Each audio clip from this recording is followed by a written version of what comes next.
Why does body language matter when it comes to whether or not somebody is lying to you? Look, it does and it doesn't. Oh, The research goes back and forth. A lot of okay. researchers will be like, body language is BS when it comes to detecting deception. It's true and it's not true. Here's what I know. People give off cues, Okay. right? So I'm hanging out with you. Like we met before. I'm paying attention to Mel, how she walks, how she hugs me, like you hugged me.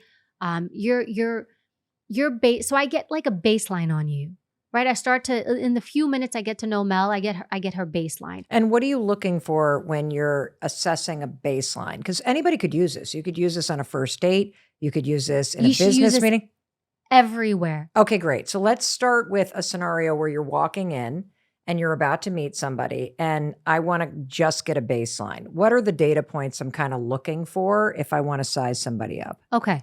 So I'm not sizing you up.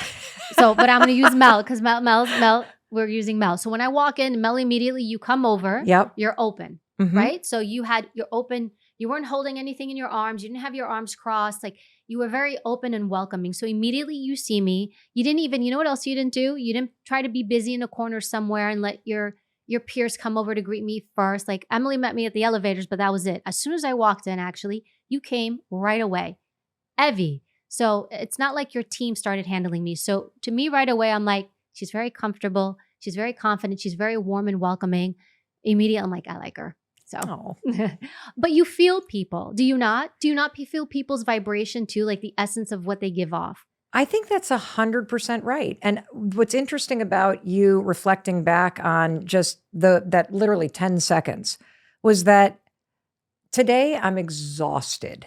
I mean, I have just gotten done with high school graduation. We've been hosting my parents. We've got all kinds of stuff going on. I'm more tired than normal. I was up late talking to my daughter in Los Angeles, who's going through like a really rough thing right now.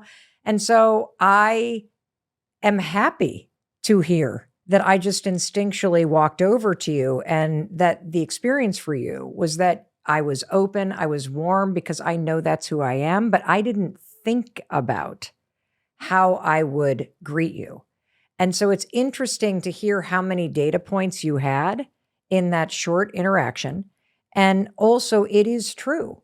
I think we walk in and you feel the energy of someone. And if it's warm and inviting, you're immediately at ease. But if somebody is a little stiff or crossed arms or formal or tense, then you start to go, oh my God, something's wrong with me. You know, like I think we reflect it back on Right. ourselves versus what's wrong with me? yes. Right. So what should we do instead? I think quiet and just so here, you're going to absorb people. Now I'm not talking about empathy where you take everybody's stuff on and then you feel like garbage later. That's not what I'm talking about. But when I say absorb, I mean feel people's energy. People give stuff off. It's a real thing. It's a legit thing. Feel it. Number one. The two is body language. So your body language, you're open. Your arms were open. They were out. They weren't in your pockets. Your body language communicated what your words communicated. They were in harmony. So what you said to me, Evie, I'm so happy you're here. Thank you so much. I'm so excited. That mirrored what your body did. So right in that moment, I'm like, it's all genuine. It's not a formality. I'm not another guest like, hey, okay, all right, get her in there. And you immediately stepped forward where maybe your team could have taken me, brought me in here, and you could have made your entrance. Evie, hi, I'm Mel. How are you? Some people do that. Right. You did none of that.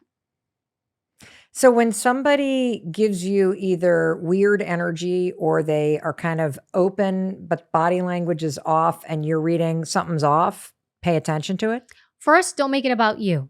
Okay. Because that's when we're like, they don't like me, they don't this, they don't that. And that's where you start going down that rabbit hole. Yes. And then that's like, it's good to be self-focused, maybe self-reflective, but not so self-focused.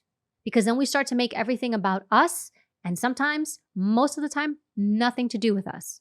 So allow people to be and look at them, listen to them. How are you today? You can ask like simple questions. Tell me about your morning. How's everything going, Mel? And then people can reveal slowly, you know what, I really had a tough morning, or, oh, this is going on. I was up late. And then now you know what's going on with that person. So we want to see if people are off harmony, meaning what you're saying and what you're showing me with your body, and then also what I feel from you is not in harmony, I just have to pay attention. And we don't call people out ever. Like, I mean, as in that's a rule. Don't call somebody out. Like, hey, you see, I just want to be careful because sometimes we think like, I know all this body language stuff, right? Right. And I'm going to call everybody out and be like, oh, you just did this, or you said this, and I know when you say this, or when you look away, you just looked away. And that must mean it's like, those cues are there for you to gather information, not for you to kind of reflect back to someone and be like, let me show you how much I'm paying attention to you and how smart I am. So despite me having this background, I never tell people what I see. I told you because you asked me. But I don't tell people. You want to make people feel uncomfortable? Tell them. You want to make people feel like you're analyzing them? Tell them. You want to make people feel that you think you're better than them? Tell them.